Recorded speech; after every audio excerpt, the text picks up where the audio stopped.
Terus piye men ngomongi Dik Cima? Suratku iku ditampa apa ora no?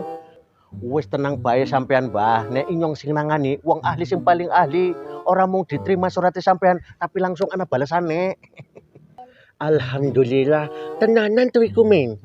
Ya iyalah Mbak, ki surate masak nyong goro. Baru kali iki aku nyompo balasan surat, jantungku rasane kaya arek copot, kaya ketiban bulan ngono men. Ngimpi apa mbah iki mambengi ya?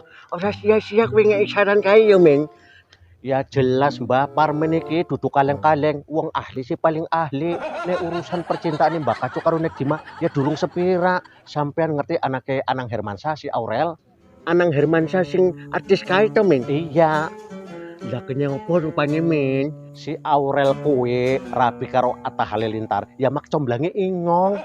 Apa iya to men? Iku lah Mbak, sampean iki ketinggalan info. Inyong iki wis pengalaman, kaya si Luna Maya kuwi rabi karo Maxim. Kuwi sing jodohke ya inyong.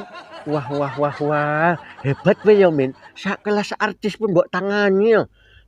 Inyong Mbak, jam terbangnya kan wis dhuwur. Iku urung sepira Mbak. Rungokna ya, kaya si Inul, Ayu Ting Ting, Zaskia Gotik, Soimah. Kuwi kabeh sing jodoh-jodohke ya inyong. Hebat kowe ya men. Tapi dereng ngecek kowe kok apal karo artis-artis kuwi to men. Ya apal lah Mbak, inyong iki kan kancane.